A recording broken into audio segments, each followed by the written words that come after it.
बहुत सालों पहले पृथ्वी के घने जंगल में गोपी नाम की एक चुड़ैल रहती थी। उन दिनों गोपी गर्भवती थी, जिस वजह से गोपी को रोज कुछ नया खाने की लत लग गई थी। हर दिन गोपी चुड़ैल जंगल के पास वाले गांव में जाकर लोगों के घरों से खाना चुरा कर खाया करती थी। इस तरह एक दिन गोपी खाना चुराने गांव की ओर जा रही थी। तभी रास्ते में उसे जमीन पर एक खूबसूरत डोली दिखाई देती है। डोली के बगल में एक पेड़ था, उसके नीचे दो परियां लेटकर आराम कर रही थी। उस डोली को देख गोपी चुड़ैल बहुत खुश होती है। इस डोली के अंदर से बहुत अच्छी खुशबू आ रही है, लगता है इसके अंदर कोई खास पकवान है। फिर गोपी चुड़ैल परियों की नजर बचाकर डोली के अंदर दाखिल हो जाती है। उस डोली के अंदर बहुत बड़ा चमकीला आम रखा हुआ था।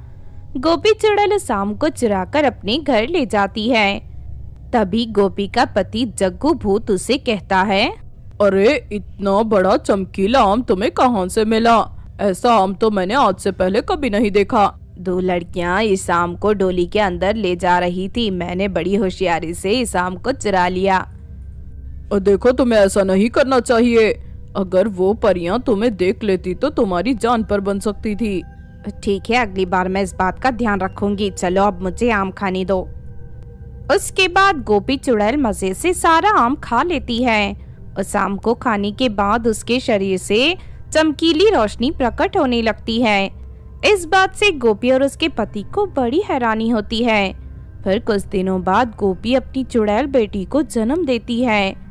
गोपी चुड़ैल की बेटी के बाल पूरी तरह सोने से बने हुए थे, साथ ही वो बहुत खूबसूरत लग रही थी।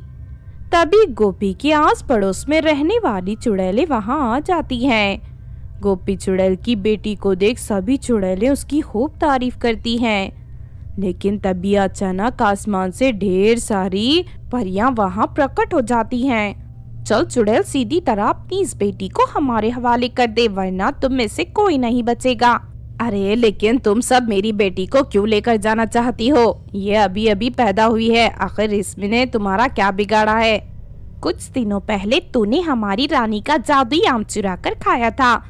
वो आम 10 साल में सिर्फ एक बार उगता है।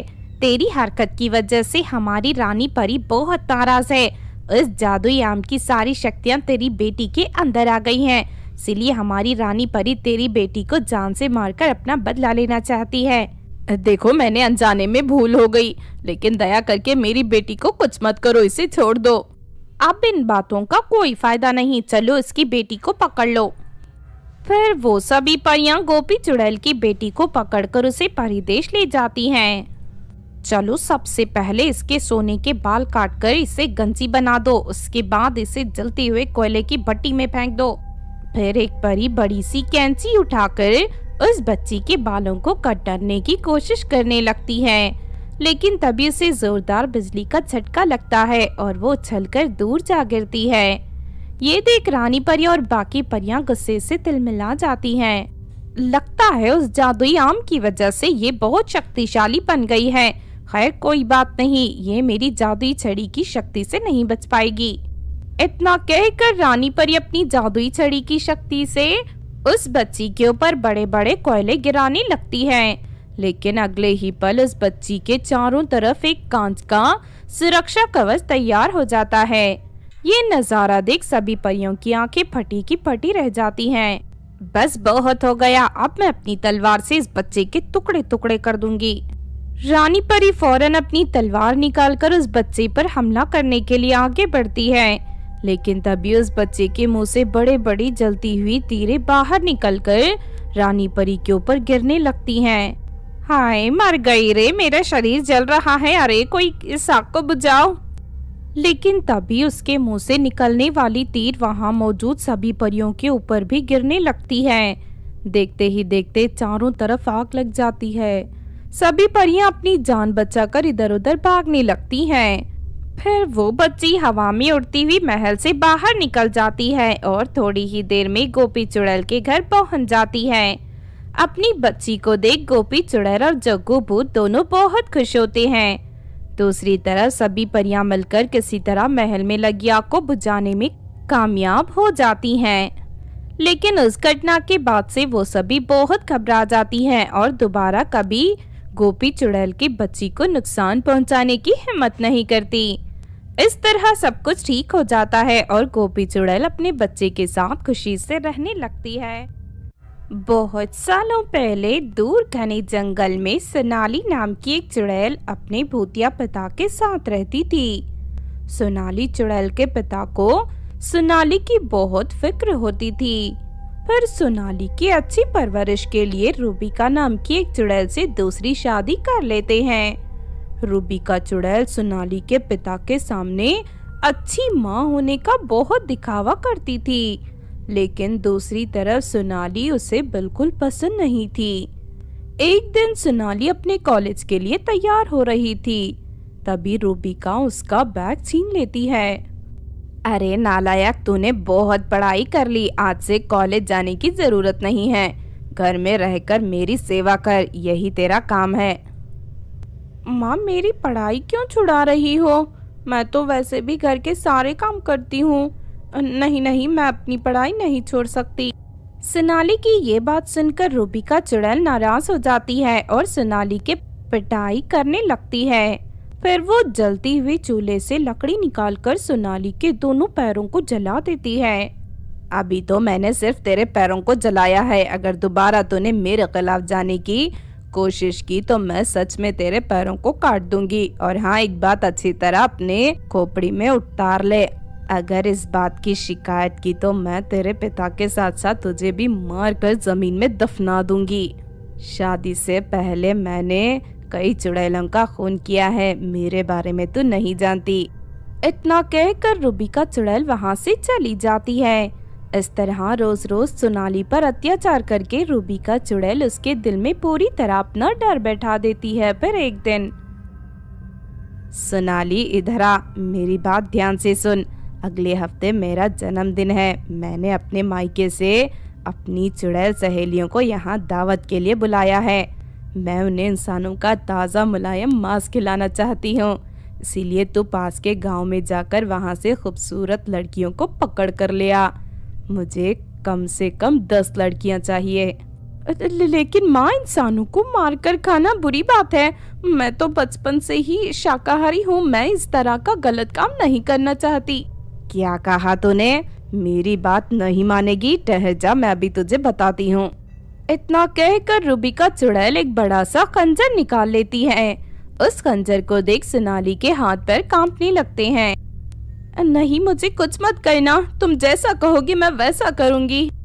उसके बाद सोनाली चुड़ैल अपना रूप बदलकर पास के गांव में चली जाती है। तभी उसे कॉलेज जाती हुई 2 लड़कियां दिखाई देती हैं।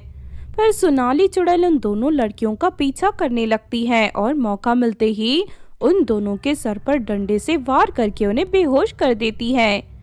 उसके बाद वो दोनों को उठाकर अपने घर ले जाती है। अरे वाह, ये दोनों लड़कियां तो बहुत खूबसूरत हैं। इनका मुलायम मांस खाने के बाद बड़ा मजा आएगा। मैंने इन्हें ले जाकर घर के तहखाने में कैद कर देती हूँ। उसके बाद रूबिका चुड़ैल उन दोनों लड़कियों को घर के तहखाने में कैद कर देती है। अगले दिन सोनाली चुड़ैल और भी लड़कियों को पकड़कर लाना शुरू कर देती है। देखते ही देखते वो 10 लड़कियों को पकड़कर रूबिका के हवाले कर देती है। कल मेरा जन्मदिन है, अब मैं अपनी सभी सहेलियों को बढ़िया दावत देकर खुश कर दूंगी। फिर अगले दिन रूबिका चुड़ैल की सारी सहेलियां उसके घर पर आ जाती हैं और वो सभी दावत की तैयारी शुरू कर देती हैं। दूसरी तरफ ये बात जानकर सोनाली के पिता रूबिका चुड़ैल पर बहुत नाराज होते हैं, लेकिन रूबिका चुड़ैल अपना गुस्से वाला रूप दिखाकर उन्हें डराकर शांत कर देती है। बेचारी सोनाली चाहकर भी कुछ नहीं कर पा रही थी, इसीलिए अपनी इस मजबूरी पर वो नदी के किनारे बैठकर रोने लगती है। तभी उस नदी के पास से गुजर रही एक जादूगरनी सोनाली चुड़ैल को रोते हुए देख लेती है। सोनाली को देखते ही जादूगरनी समझ जाती है कि वो एक नेक चुड़ैल है। क्या हुआ चुड़ैल बेटी, तुम यहाँ बैठकर क्यों रो रही हो? सोनाली जादूगरनी को अपनी सौतेली माँ की दुष्टता के बारे में सब बता देती है। आज मेरी माँ अपनी सहेलियों के साथ मिलकर 10 मासूम लड़कियों की हत्या करने वाली है। फिर वो सभी मिलकर उन लड़कियों का मांस खाएंगी।